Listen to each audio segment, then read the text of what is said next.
Good morning student. Standard 9th mathematics chapter number 10 circle, उसका theorem number 10.10। उसका statement है, if a line segment joining two point subtended equal angle at two other points lying on the same side of the line containing the line segment and 4-point line on a circle, that is they are concyclic. आपको concyclic का मतलब मैंने बताया है कि एक ही circle पे बनने वाले पॉइंट, बराबर ना। तो अब इसके लिए देखो, इसका फिगर ऐसा बनेगा, बराबर। मैंने यहाँ पे बनाया हुआ है ये इस तरह से, बराबर ना बेटा। अभी सबसे पहले जो है हम थ्योरम समझ लेते हैं, बराबर। थ्योरम हमें क्या बोल रही है कि हमारे पास एक लाइन सेगमेंट है, बराबर, जिसे हम नाम दे रहे हैं ए बी, बराबर। अब ये दोनों लाइन सेगमेंट जो है ए बी, वो दो एंगल बना रही है सेम साइड पर, बराबर। अब ये ए जो है इस तरह से, ये रफ बना रही हूँ बेटा मैं, ये एक बना रही है और ये दूसरा इस तरह से यहाँ बना रही है।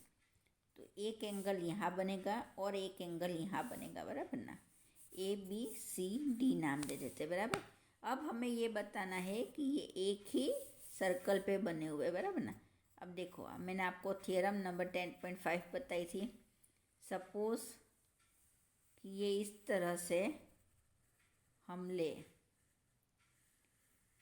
तो इसमें 3 पॉसिबिलिटी होती, बराबर। एक तो हमारा ये एंगल डी जो है वो सर्कल से बाहर जाता है। दूसरी पॉसिबिलिटी होती है कि ये जो मैं बना रही हूँ, बराबर, ये सर्कल के अंदर जाता है, बराबर। और तीसरी पॉसिबिलिटी क्या है भाई, कि ये जो है अंदर ही बनेगा, यानी सेम उस पर ही। देखो ये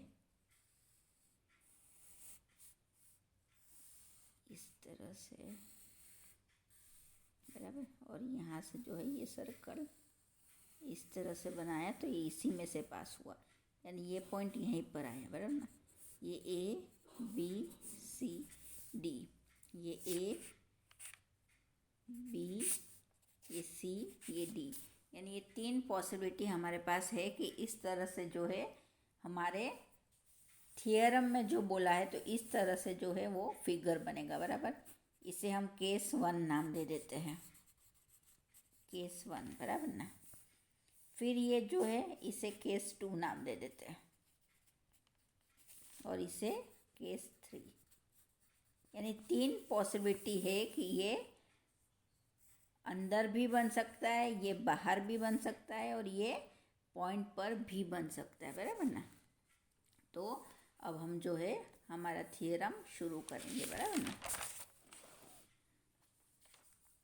गिवन में हमें क्या है, A B is a line segment subtended to equal angle at C and D on the same side, बराबर ना।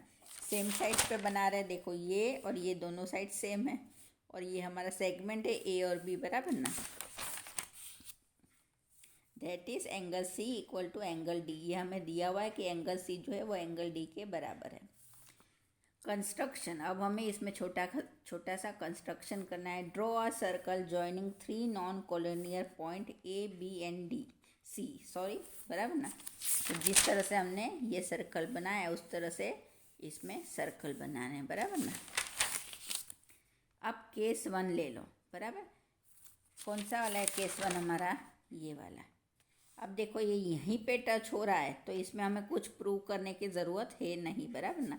ये ऑलरेडी प्रूव ही है, बराबर ना। तो इसमें हम एक भी चीज़ प्रूव नहीं करेंगे। If D lie on this circle then we have nothing to prove, बराबर ना। और यही तो हमसे बोला है थ्योरम में, हमें क्या बोला है भाई, कि ये जो है डी पॉइंट बी है वो सर्कल से टच हो रहा है। तो यहाँ ऑलरेडी जब टच हो रहा है तो हमें इसमें कुछ भी प्रूव करने की ज़रूरत नहीं है, बराबर ना। अब केस 2 लेते हैं। If D lie inside the circle, बराबर। डी जो है वो सर्कल से अंदर बनेगा, बराबर ना। ये देखो मैंने फिगर बनाया हुआ है और आपको समझाने के लिए मैं वापस अब बना रही हूँ।